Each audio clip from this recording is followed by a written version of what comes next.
What's up guys, it's Daz here, but you don't really care, because along with the Pikmin 3 E3 trailer, there was also a Pikmin 3 showcase with Miyamoto himself. But Nintendo never showed us the assorted footage in the showcase directly to the internet.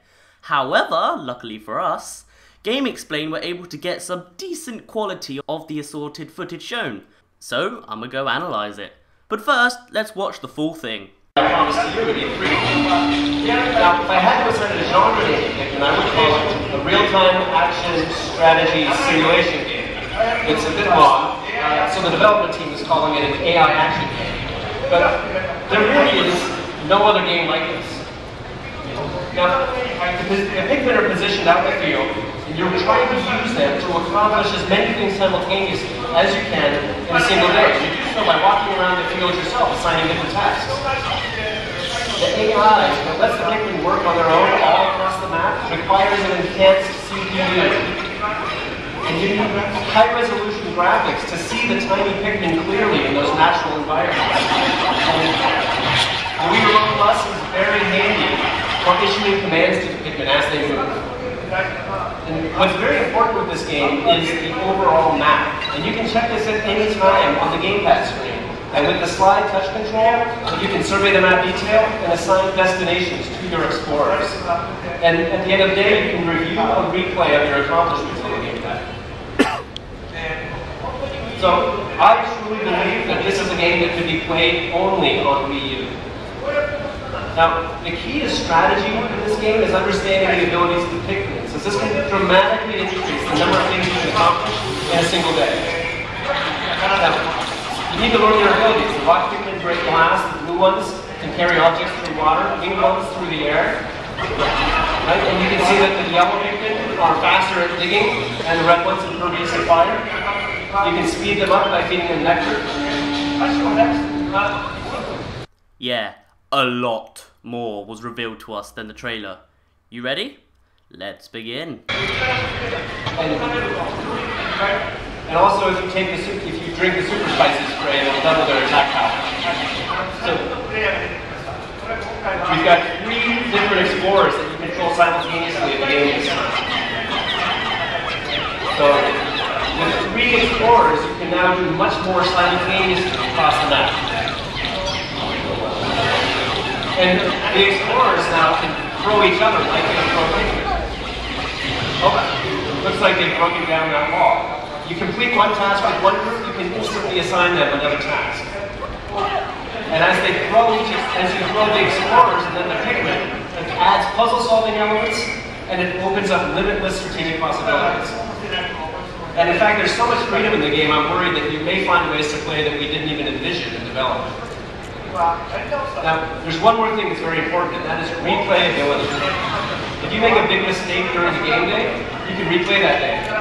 Or you can go back several days before and try from there. The selection menu has really been improved to make replaying the days easier. And as you get better, you may be able to clear the game in just 30 days. But there's not a 30-day time limit this time. In fact, from a design standpoint, it's close to the original Pikmin, but if you collect the fruit used to create the juice you survive on, you can play for up to 100 days. So even people who are new to the series can take their time and complete the game. Also, boss damage meters are going to carry over from day to day. So if you can't defeat a boss within a single game day, don't worry about it. You can kick back, come back the next morning, defeat the boss, and then say, oh, what am I going to do with the rest of my day? It's less like playing game stages, it's a little bit more like real life. Now, Pikmin has 3 modes. So in addition to story mode, we have the mission mode and bingo battle. And these are the 2 modes that you'll be able to play here today. Now, mission mode, you'll find yourself collecting fruit, battling the indigenous creatures, or just fighting bosses. And when you're playing the boss battles, the 2-player co-op mission mode is particularly fun. So there's 7 to 10 minute long missions, score attack style, makes it easy to pick up and play. And as you keep playing, your strategic techniques tend to improve. It's going to make it easier for you to complete story mode in a shorter amount of time each time you play through. The bingo battle is a 2-player battle mode. It's one-on-one. In this mode, each player is trying to collect items to complete a line on their bingo card. So there are a wide variety of potential strategies in terms of choosing treasures to go after or getting in the way of your opponent. So even players of different skill level can play together thanks to the item roulette, which can turn the tide of what are really sort of white-hot battles. So speaking very quickly, that is a brief explanation of the game. The Pikmin 3 really is a game where you determine your own goals and you immerse yourself in the gameplay. I really feel the gameplay has reached its true potential, so I hope we'll all try it out here shortly. Next up is Mario.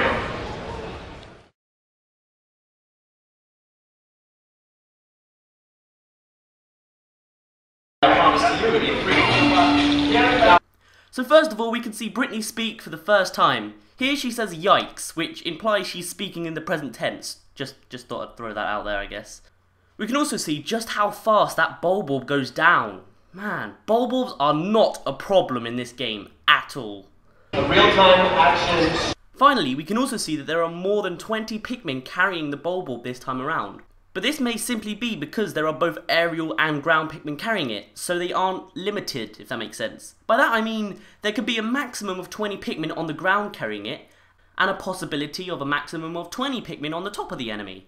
But the two 20s don't cancel each other out, so maybe in Pikmin 3 there can be a total of 40 Pikmin carrying a single Bulborb. We also now can understand the age-old question, what happens when both aerial and ground Pikmin carry the object? So basically, what happens is this. The two don't affect each other. If there were 9 ground Pikmin and 1 winged Pikmin carrying an object, and it needed 10 Pikmin to be carried, it would not be carried, because the two types of Pikmin would not affect the weight of the Bulborb. So, to carry an object that needs 10 Pikmin, you need at least 10 ground Pikmin, or at least 10 aerial Pikmin. I hope that makes sense. I hope that's right as well, or else I'll probably look like a fool, but hey. Strategy simulation game. Stop! What do you see? A crab, which is known to be the name of the peckish aristocrab, apparently. Yeah, I don't really see how it's aristocratic, but hey. But what else? Oh yeah, a blue Pikmin, wait for it, is carrying a bomb rock. So, according to this footage, blue Pikmin are the new wielders of bomb rocks, and that makes quite a bit of sense. So far, blue Pikmin seem to be the most underpowered Pikmin in Pikmin 3. I mean, think about it. What were their abilities? They were the most likeliest to be eaten by an enemy than any other Pikmin, and they can walk through water, which, it isn't so special anymore, is it? So clearly, giving them the ability to wield bomb rocks will make them seem more valuable, right? Good logic there, Nintendo. But hold on, there's still something that kind of bugs me here. If you look at the icons in the lower right hand side, we can see that the player can switch between blue and bomb rock. Nothing new, right? But the icon of the bomb rock kind of bugs me. Why? Well, because it just shows the bomb rock, not the blue Pikmin carrying it. Just the bomb rock. And this could be a result of a few reasons. 1. The icon would look too cluttered including a blue Pikmin carrying a bomb rock. 2. A simple bomb rock picture is easier to recognise. And 3, which is probably the one I'm starting to be suspicious of, blue Pikmin are not the only Pikmin to wield bomb rocks. Let's go back to the beta stages of Pikmin 1. Information from that period reveals that there were original plans to allow all 3 types to wield bomb rocks. We can tell this from 9 icons, showing all 9 forms of Pikmin carrying a bomb rock. This idea could easily have been moved over to Pikmin 3. Also, if we go to the final level of the battle mode in Pikmin 2, the captains themselves have the ability to carry and use the bomb rocks. So could it be that this icon reveals that not only blue Pikmin can carry bomb rocks, but also every other Pikmin type, and even the captains? I don't really know how I feel about this situation. I'd prefer if it was just unique to blue Pikmin, simply because it would just balance them more. Right, that's enough of this first frame. Let's continue. It's a bit long, so the development team is calling it an AI. Did you see what the aristocrat did there? It swiped 3 Pikmin, including the one with the bomb rock. And because the bomb rock is so massive compared to the girth of the Pikmin, the 3 were able to escape the crab's claw. This means that only the bomb rock would be absorbed by the crab. Very generous, isn't it? And that bomb rock leads to instant death, so this weapon would be incredibly valuable if used effectively. Something else I notice here is, during the explosion we see shards go everywhere. This is the crab's offensive claw. And when the dust clears we can see that its right arm has come clean off. So this is what happens when bomb rocks or rock Pikmin destroy the claw. Its entire arm gets, well, disarmed. We can also see a fruit of some kind in the background. Please don't expect me to know the names of them. Half of the stuff you told me the fruits were named last time I hadn't even heard of before. Mangosteen. There really is. Ooh-ah! I don't really know what my script was trying to tell me to say there. Here we can see the roll technique in effect, which I can tell will be really cool in situations like this. We also see a new enemy, which appears to be a relative of the cannon beetle larvas. Its shell is not as protective as the other two, but its main weapon is shooting a snowball. Though, now that I look at it, does it look identical to the cannon beetle larva we saw before? But simply in a snowy area, so the boulders are surrounded in snow. I can't actually see the comparison pictures together, but I wouldn't be surprised if they were the same. If there are different forms of larvae, what others could exist? Maybe there's one for each season and weather. Ha! I just thought a desert one could shoot tumbleweed or something. The Pikmin are positioned out in the field, and you're... Here we can see that the Pikmin are holding grapes and are waiting for the bridge to be built, and they are simply standing there. Patience. There's also some strange structure the player is standing on top of to get this view. Does it lead to a tree of some kind? Or is it just there for cool aesthetics? You're trying to use them to accomplish as many things simultaneously as you can in a single day. New Pikmin, 4 shards, and whoa! Black/grey 10 pellet. Oh, and rain. Oh, this is where it gets interesting. So, what's the first thing you see here? Is it the new conduction ability of the yellow Pikmin? Or maybe the, is that a 20 pellet ball? We've never seen that before. Or maybe my eyes are just deceiving me. There also appears to be a yellow pellet way in the background, and possibly another glowing pellet posy in the foreground. Okay, I think I've gone over everything except the confusing thing. So, the yellow onion. What? I don't get it. What the hell is it doing down here? I thought Charlie was the only one who discovered the yellow Pikmin, and that was way back in day 1, and this is far into day 9, and why is it only Brittany here? Though I told you we only saw the yellow onion, and you guys said that it was because there would only be one ultimate onion, but you were wrong and I was right, and all the therapy was for nothing because I was right all along. But wait, if the yellow Pikmin and Charlie never found the onion, then how did they survive the sunset? Did they become monkeys and climb a tree so they could get out of the reach of the nocturnal creatures? That makes quite a bit of sense, but wait, I don't understand. Why is it underground and why what? So with all that, this supports my theory that you must collect the different onions which correspond to a specific Pikmin type and combine it with the onions to create this ultimate onion of power. Another question that arises from this is, why is it only Brittany? Clearly this is a cave with the lack of the day meter, but it's day 9. Surely Charlie would have been reunited by now, right? Well, it could simply be that the other characters didn't join Brittany in the cave or they died. But also, maybe this player was not the best, and so Brittany found the yellow onion slightly later than expected.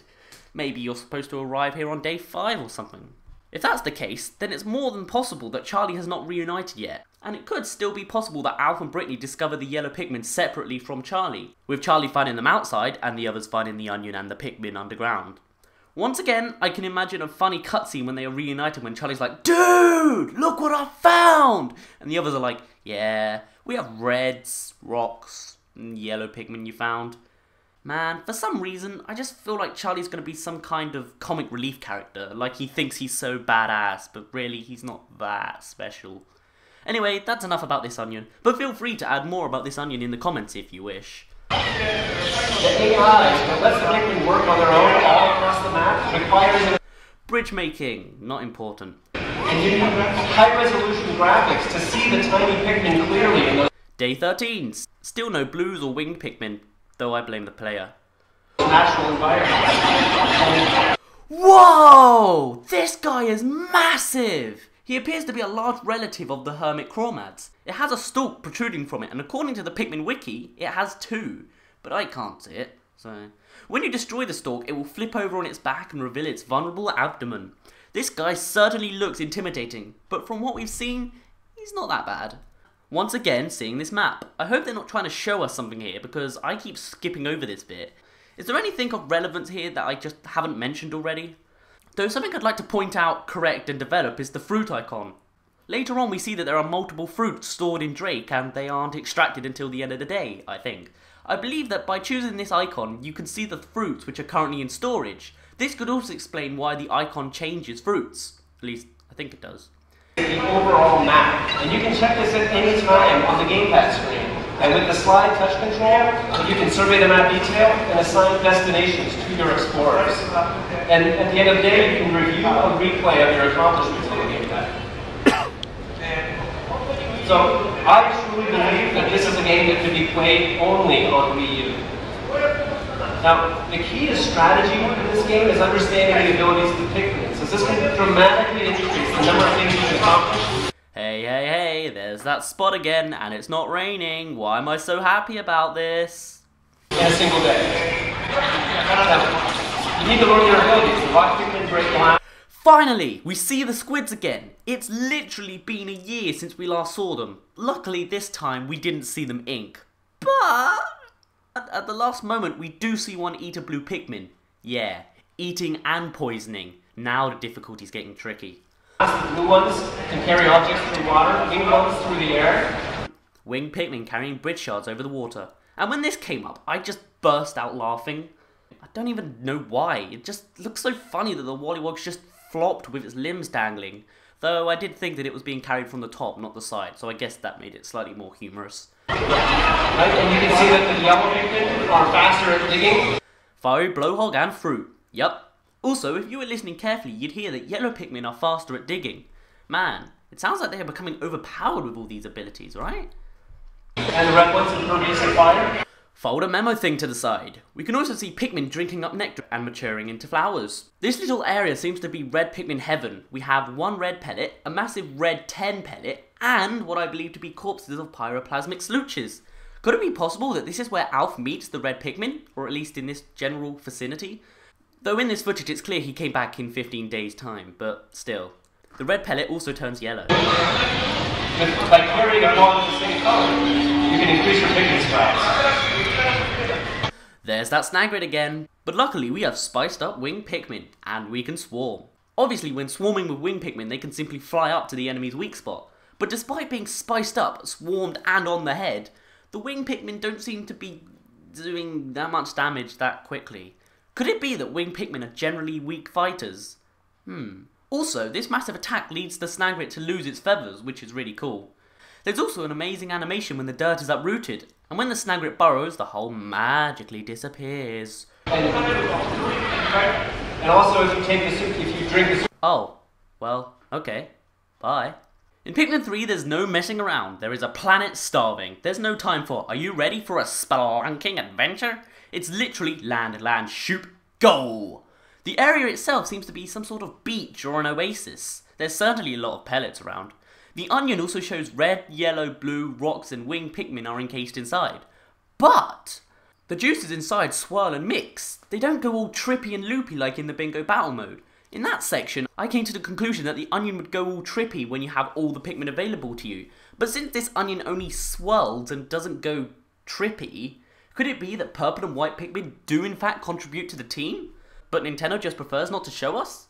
That's my thought at least. Maybe it's just my way of justifying my wishful thinking. But hey, I need my big Bessies back, man. Though the swirling could just be the onion's thing in the story mode. That dirt wall again. I swear, Nintendo are just trying to show the same things to reveal less to us but not reuse old clips and be cheap. Ah well.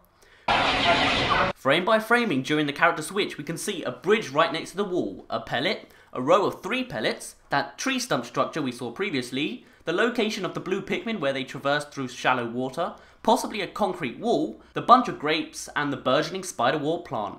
Oh hey, look where we are, this spot again. We can virtually recreate this entire map now. I might do that sometime. This mysterious hole now appears to be some sort of travelling device? Maybe it's used like a Pikmin warp pipe to get Pikmin through this lump, similar to the hidden hole in Pikmin 1. Oh boy, this place must have aged. There's a massive, what I presume to be 10 pellet on the stump. Don't know what colour it is, but I'll guess it's red because of the pyroplasmic slooches, unless it's one of those colour changing ones. Interestingly, the pellets of the pellet posies are white with purple marks, much like the certain variant of the unmarked butterfly enemies. Could these butterflies also be a relative of the Pikmin species somehow? And there's your loop. I think it's safe to assume that this onion landing zone is to the left of this area, though I haven't looked back to prove it yet. Looks like they've broken down that wall. You complete one task with one. Electric gate to the right. There's also a really obvious arrow on the floor. This wire barrier is just there to throw Pikmin over, I guess. Okay. You can instantly assign them another task. And then there's an X on the floor. Or is it a cross? Hey, that's not what I expected a dandelions to look like. Whee! So this introduces a new Obstacle. It basically acts like a trampoline which flings Pikmin and characters up onto a specific area. You only have a limited time though, since the lily pad won't stick around for long. Could the luminescent mushrooms also have this effect? Crystal wall to the left. And it opens up limitless strategic possibilities. And in fact, there's so much freedom in the game, I'm worried that you may find ways to play that we didn't even envision and develop. Now, there's one more thing that's very important, and that is replayability. Hold it! Just had to get my breath back there for a minute. Right. Look in the bottom right corner. You will see a winged Pikmin and red Pikmin icon. There's also 74 Pikmin in the field. Pay attention to that. We can also see a bomb rock icon which is disabled from being used by us currently. Why? Because it's exploding. But notice how in this frame, the bomb rock is glowing. In Pikmin 1, the bomb rock would basically explode instantaneously. You were given a short amount of time to run before it would explode. This appears to be the case in Pikmin 3, as we can see the bomb rock fizzling, though this is at the very final stage because, holy hell! One teensy little bomb rock makes a massive explosion like that. I like here how the characters almost have a conversation here as well as reacting to the event. At least, I think they're about to have a conversation. The player restarts before we get to hear Alf speak. Brittany also doesn't seem to speak at all. She just shows her shocked face. However, this could be a glitch which might need polishing, or the player had the ability to skip the text by pressing some button. Right. Now, because there are two bomb rocks, they both activate, so clearly there was a massive devastation. But how much devastation? Well, there were 74 Pikmin at the start, and at the end... If you make a big mistake during the game day, you can reach... 4 Pikmin survived. But it's worse than you think, actually. At the start, there were 74 Pikmin on the field, but only 70 in the squad. That means that 4 were not with the characters, and those 4 were the 4 that survived. So out of 70 Pikmin seen here, all of them died. 70. Yeah. Play that day. Or you can go back several days before and try from there. The selection menu has really been improved to make replaying the days easier. And as you get... So from this footage we see that Charlie can be found on day 6 or 7, which is good to know. We can also see that before even finding Charlie, Alf and Brittany discover the yellow Pikmin, probably from the Yellow Onion underground. There's also more revealed to us about the title of each day, so let's quickly go over those. Defeat the Behemoth Phosphat. Why? What importance does this give to the story? This could further support the idea that each day title is dictated by the specific events of the day. So the player here didn't do too much, but they did defeat the Phosphat, which is the cave moth thing if you didn't know. Though they also find Charlie on this day, but maybe the title just didn't specify this because there are a selection of titles for certain events which are randomized depending on a specific event or something, I don't know. It could also be possible that the bat does have a storyline importance. Maybe it has Charlie or something. I mean, we probably found the yellow Pikmin here, so maybe they led Charlie underground for safety or something. Find the Cosmic Drive key. This one's got me a bit baffled. Maybe there was a malfunction with Drake, and so the characters need to get this key to successfully lift off and escape for a day. Other than that, I have no ideas. What about you? To Twilight River. Could this be a rumoured location as to where a large stash of fruit are? Or maybe another group of survivors. It could also be possible that the title screen location is Twilight River. And why is it called Twilight River anyway? Are there fireflies around it? Or maybe it just glows nicely? Or even, the characters arrive here at night time because they could not successfully lift off in the day, and this is where the Cosmic Drive is. Just a thought. I can also imagine if the characters actually did get to Twilight Town that it was a winter season and so the whole thing was all iced up. Maybe that makes sense. Better, you may be able to clear the game in just 30 days. Snowbase again. But there's not a 30-day time limit this time. In fact, from a and here we can see that there are multiple fruits stuck in storage, and now it's the end of the day. And so the fruits are being extracted. It's close to the original Pikmin, but we also learn that this fruit is named the Heroine's Tear. Aww. if you collect the fruit used to create the juice you survive on, you can play for up to 100 days. So even people who are new to the series can take their time and complete the game. Also, boss... Ooh, the Armoured Mordad is back. And once again it appears to be in a tree stump of some kind. But notice the day. It's only day 3. Dang! This footage reveals that you are given the option to just leave if you want to. Bye. I'm not sure if the bosses will remain injured as they are or not. I didn't really pick that bit up. and then say, oh, what am I going to do with the rest of my day? It's less like playing game stages, it's a little bit more like real life. Now, Pikmin has 3 modes. So in addition to story mode, we have the mission mode and bingo battle. Alright, mission mode. First of all, look at the planet. It's one massive continent. Must be an almost Pangea. Shame I haven't explained that yet. But I will. Here we see 3 modes of mission mode. Collect the fruits, battle enemies, and defeat bosses. Now that's all well and good, but there's one thing here that sparks my attention. Look at the icon for the defeat the bosses. It appears to be a new enemy. But what is it? Another relative of the Longlegs? It's speculated, and I hope this is true, that this boss is so big that the island in the middle is large enough to actually stand on and fight on. Now that would be cool. I can just imagine the shock when the players are standing on the island and then suddenly it lifts up and boom! Boss time! And these are the 2 modes. Here we see the updated version of the Pikmin 3 demo from 3 years ago. It's the Forest Collect the Fruits map. But now we have full models and mechanics and what have yous.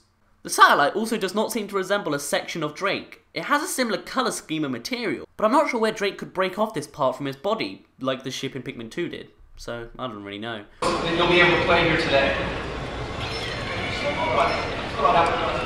Alright, next clip shows 2 players in battle enemies mode, at least I think that's what it is. They are fighting the Behemoth Phosbat, which is the first time we actually see its name. We can see it has some kind of glands underneath its wings, which I presume are its weak spot. When enough Pikmin are on it, it can be weighed down to the ground, and when it does fall, it actually could crush some Pikmin. You can also vaguely see it has feet, though it still squirms when it's on the floor. It could be possible that you need light from nearby to stun it to start the successful attack against it. In the top right, we can see a timer, so clearly the players have a limited time to fight enemies. Whether they are sent directly to each one or have to find, kill and collect all the enemies in a certain area, I don't know. Mission mode, you'll find yourself collecting fruit, battling the indigenous creatures, or just fighting bosses. And when you're playing the boss battles, the 2-player co-op mission mode is particularly... More updated demo footage, and this is what I want to see. Multitasking done right. There's no need to watch your Pikmin work, just throw them in there and move on. It's a shame so few people actually took this tactic and did well in the demo, but oh well. I guess they were beginners, so I'll let them off this time. Ultra spicy sprays are introduced to this now. It's really fun. So there's 7 to 10 minute long missions. Score attack style makes it easy to pick up and play. And as you keep playing, your strategic. Here we see the results screen and the option to replay through the gamepad, which I'm glad is just a button. I was worried that it would be forced upon you after playing, and then you'd have to fast forward through the whole thing for like an hour and a half, for like a minute and a half to get over it. Glad that's not the case. Bingo battle mode. Oh, shh, we get it, shh.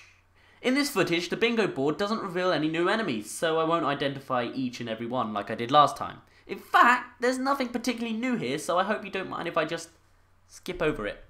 So there are a wide variety of potential strategies. Choose a treasure path or any way you're fun. So even players with skill level, they've got to fix the item movement, which determines what item, what it really is. Play how that. So speaking very quickly, that is a brief explanation of the game. The Pikmin 3 really is a game where you determine your own goals and you immerse yourself in the gameplay. The really cool gameplay is its true potential. So I hope we'll try it out here shortly. Next up is Mario. And with that, we end the footage analysis of the Pikmin 3 assorted footage from the Pikmin 3 showcase in E3 2013. This outro wasn't as scripted as I expected it to be, but oh well. So, wow, another long video, hope you don't mind. Well, my name's been Daz, you didn't really care, and I'll see you in a bit.